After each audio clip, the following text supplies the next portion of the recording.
Alright y'all, welcome back to the channel and to some more buckshot testing, and today we've definitely got a rather interesting combination of shell and choke to try out. It's an older school shell with a shotgun and choke combo that a lot of people don't initially think of when it comes to buckshot, but it's given us some surprisingly good performances with shells that are similar to this previously, so I've got some decent hopes for it coming into it here. But as for the shells I've got today, I brought out some more of the Federal Premium Vital-Shok buckshot loads. They don't make these anymore, but I think these potentially were the shell that kind of evolved into the copper plated loads of today. I don't know that for certain, but somebody can verify that if they do know. Either way, these are a 12 gauge 2 3/4 inch 34 pellet load of 4 buck, moving about 1250 feet per second. These are not a flight control shell, but they do have a wad and they are buffered, which definitely helps them out. And you don't see very many 34 pellet 4 buck shells anymore, but the last time we tested these, they gave us some promising results, so we'll see what they can do through today's choke combo. But as for today's setup, I brought out the Mossberg 835 Ulti-Mag. It's got a 28-inch barrel on it, but for the choke, we've got a Kicks Gobblin Thunder 680 constriction in here today. Now yes, this is the Gobblin Thunder turkey choke from Kicks. However, the 680 constriction seems to be about perfect for 4 buck most of the time. We've seen a number of really nice buckshot patterns, especially 4 buck through this particular choke. So I figured with these being a 2 3/4 inch 34 pellet load, we might have a little bit of breathing room to play with in this choke, and it could give us a pretty impressive looking result, especially considering they're not a flight control wad trying to go through this choke as well. So we'll see what happens. But as for today's test, everything is set up the same as usual. I've got the big sheet of paper at 40 yards, the chronograph so we can get our velocity, and the template so we can lay up over our results. So let's get you guys a view of that target and see how well these little bit older Federal Vital-Shok 4 buck loads can do through this Gobblin Thunder 680 in the 835. I've got some decent hopes for it, but it could still kind of go either way with this combo. So let's take our shot and see what we get.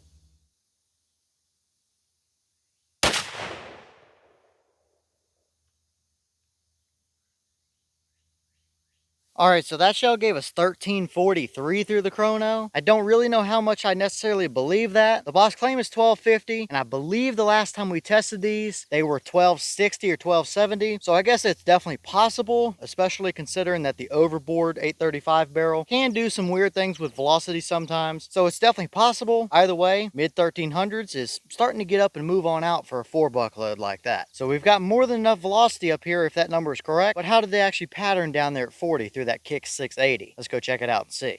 Alright, so now we're down here at our 40-yard paper, and this is what we got. And I gotta say, looks pretty nice here overall. The white dot was my point of aim. Paper's 36 inches wide by about 44 inches tall or so. And we had 32 of the 34 pellets actually hit the paper. So we lost 2 of them somewhere, probably as flyers around the edges, I would imagine. Considering that every one of these holes is only a single pellet hole. We didn't double up in any of them. And we see a pretty nice and even spread of pellets right through there. We got one flyer up here at the top, but I did measure the overall thing. Those 32 pellets gave us a 30.5 inch spread, and that is both including that flyer straight up and down pretty much, and if we measure it kind of left to right there in a diagonal as well, the farthest 2 pellets across is still right at 30.5 inches. So by the numbers wise, a 30-inch spread doesn't seem like anything fantastic, but if we look at our main portion right here around our white dot, we've got a pretty decent little spread of pellets right there. It's not overly tight, but it's not blown all over the place either. We might have a little bit of a void just to the left of that white dot, but it's nothing too major. It's a pretty decent little core going on there. But once again, I would say that that Kicks 680 definitely helped out these shells quite a bit. We saw an okay pattern through just a full choke the last time we tested these, but it was definitely a little more broad and spread out than that, so we definitely tightened it down a little bit. Now comes the question, was it too much choke or just not quite enough to where we might be able to squeeze a little bit more out of these as well, even potentially? Either way, for a 4 buck load, that's absolutely usable all day long. Not really a ton to complain about, but let's throw a few templates up and get a better reference as to how it actually performed.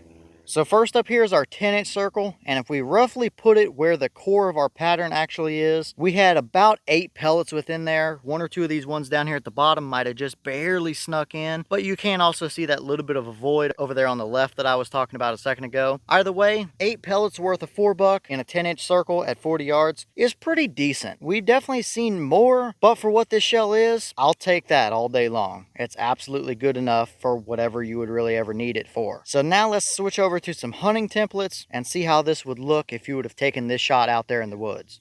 So here's our deer template, and when we line it up with our point of aim, we would have absolutely covered that deer in pellets, and no doubt about it that it's absolutely a dead deer. And I know not everybody uses 4-buck for deer hunting, but within its respective range capability, you're going to be absolutely fine. It's going to do the job, and out to 40 yards, that's absolutely going to be capable enough. But you will potentially have a little bit more meat damage or find a few pellets stuck in your shoulder or something like that, depending on where the pellets actually land. But that would make for a decent 30 to 40 yard range situation where you might be on a deer drive or something like that and have a moving shot. It's going to give you a little more leeway, but still absolutely have enough pellets through the vitals to do what you need to do. So it's absolutely capable enough for a 40-yard deer hunt. But let's swap over to the hog template and see how it looks on a touch smaller animal as well. And here's that hog template, and it's pretty well the exact same thing. Absolutely would have covered him in pellets. That's for sure a dead hog all day long out to 40 yards. That's going to get the job done. But this also gives us a good point of reference for a predator hunter as well that might want to use these. A coyote would be just a touch smaller than what this hog template is. So yeah, you would definitely have enough pellets on those guys as well out to 40 yards. And yes, of course, these would do perfectly fine for a two-legged creature as well. So overall here today, I'd say that's a pretty solid performance. I think we have seen a touch tighter out of 4-buck shells like this previously through that same Kicks 680. So I don't think this was the best 4-buck combo with that particular shell and choke, but still absolutely usable all day long. And once again, seems like these old Vital-Shok shells are some decent performers. Definitely not a whole lot to complain about, all things considered.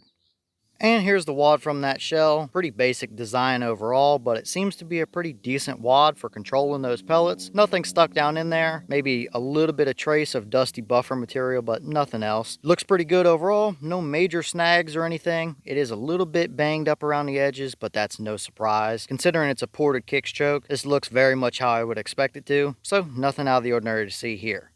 Alright y'all, well, what did you think about that performance right there? I'd say it's a pretty solid pattern overall. That's a pretty good kind of do-all type of loading right there, where if you've got some predators to take care of around the farm, it's absolutely good enough to do it. You could absolutely get the job done on a raccoon or a groundhog or a possum or a fox or anything like that. It'd be a good truck gun load for defense or home defense or anything like that. And it seems like that Kicks 680 did a pretty good job handling 4-buck once again. That's absolutely a pattern that you could use for anything all the way up to deer hunting with it and be perfectly fine. So really not a ton to complain about overall. We saw a couple of flyers, but we still have a pretty decent looking core right there. So I'll take it considering what that shell is. But leave all your thoughts down below. Is that about what you expected to see? Were you a little surprised one way or the other? Have you tested any of these older Federal Vital-Shok buckshot loads? And if so, what kind of results have you seen from them? Is that a pattern or a combo that you would ever hunt with? And what other shells or choke combos do you want to see us try with either those old Vital-Shok 4-buck loads or that Kicks 680 choke? Let me know all that down below. But with that being said, I've got some more testing to get done for you guys, so I'm going to get back to it. As always, we have the channel Instagram as well as the mailbox where you can send stuff if you'd like. All that information will be in the description if you're interested in it, but I'm going to get back to it, so I'll see y'all in the next one.